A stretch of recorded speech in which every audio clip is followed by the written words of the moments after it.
Ladies and gentlemen, joining us online as well as the Deputy British High Commissioner to Kenya, Miss Leigh. If you can hear me, Miss Leigh, it would be nice for you to say hello first, so at least we can know that you're there. And as she's saying hello, it would be also important for me to stress that we are so privileged to entirely have government at different levels represented here, starting from our chief guest, the governor. Thank you so much for that. And of course, I'll be inviting one more person who as well will be speaking on behalf of the PS devolution today. I don't know whether Miss Leigh is ready. Yep. Can you hear me? Excellent. Yes, I can hear you. So please go ahead. Thank you very much. And just as my apologies for joining you remotely. I'm just also very grateful. Hopefully I'm not beaming onto that very, very large screen behind you. And if I am, again, sorry. But just to say, I want to start by thanking our hosts, ALN, and also to particularly thank Mary Ngechu of Takataka Nimali for her kind invitation to speak today, and to congratulate her for bringing together this brilliant coalition of partners driving forward the circular economy agenda. I'd also like to thank all the different partners who made this possible, and to my team at the British High Commission, Nairobi, for all their hard work on this important issue. Distinguished speakers, colleagues and participants, allow me to welcome you all to the second conference of the Africa Waste is Wealth series. The agenda for this event shows the dynamism there is in Kenya's waste management sector and just how many partners across the country are driving innovation in the circular economy. It's genuinely impressive, and you should all be very proud of your achievements to date. The Waste is Wealth series is a fantastic opportunity to facilitate partnerships across Africa, to support researchers, innovators, practitioners and policymakers to share best practice and achieve greater impact in accelerating our sustainable green initiatives and plastic policy aims. The innovations showcased here are evidence that the waste management sector in Kenya can offer scalable solutions to reduce carbon emissions, and a testament to Kenya's climate leadership. I'm sure we'll all leave with a better understanding of the shared challenges in the sector, but also the opportunities to push for transformative change. It is great to see waste management and the transition to a circular economy rising rapidly up various agendas, be that political or business or with policymakers. This is incredible levels of innovation driving this. Now estimated that a global shift to a circular economy could take the world half of the way to reaching the 1.5 degrees C target, help recoup the 4.5 trillion currently wasted in the linear economy, and generate a net increase of 6 million jobs globally by 2030. That's great news, but we also know that the challenge is significant. Climate change impacts are being experienced now with particular severity in the global south, and the frequencies and intensities of the impacts we know will increase. Nature also in crisis. We're using the equivalent of 1.6 planet Earths to maintain our current way of life, and ecosystems cannot keep up with our demands. Finding solutions and opportunities that benefit nature, climate and people is critical.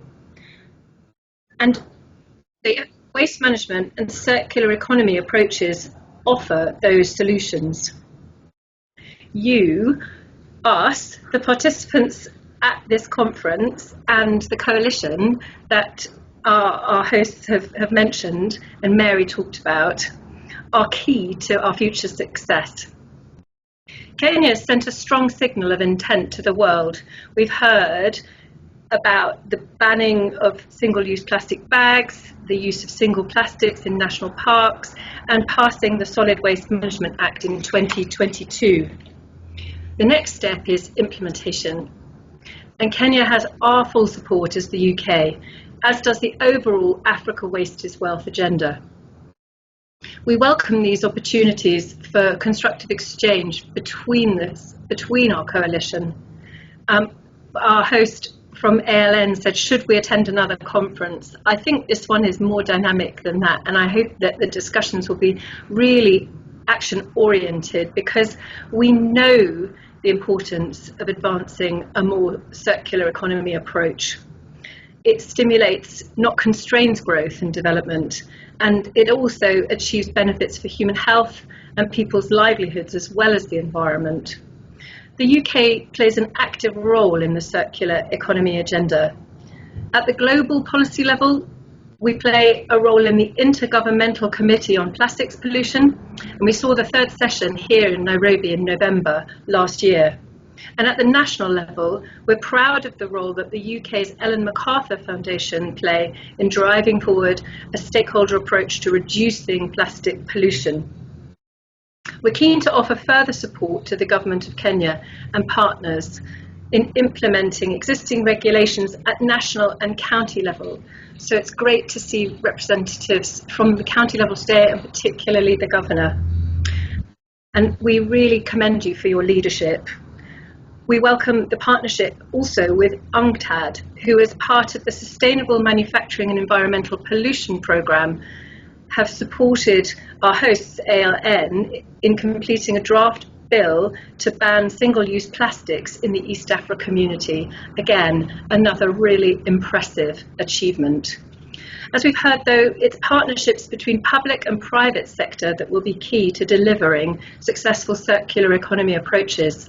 And we in the UK, along with many other development partners and the Government of Kenya, are supporting private sector action in several different circular economy sectors. For example, we're really proud to support collaboration between Kisii County Government, Greenleaf Services and Takataka Ni Mali.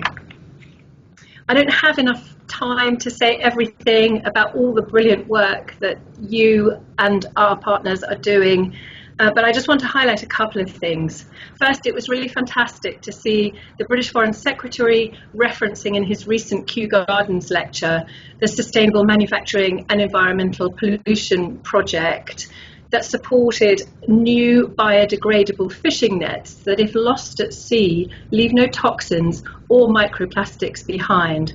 And second, it was also hugely encouraging to see that King Charles, during his state visit to Kenya last year, presented with a Swahili throne as a thank you for SMEP support for the Flippy Floppy project. And I know that that was one of their favourite gifts from the visit. So I won't carry on too much more, but just want to say, as previous speakers have said, the circular economy goes beyond plastic recycling. The importance of converting organic waste into useful products for animal feed and for fertilisers has been mentioned. And another key sector is tackling electronic waste.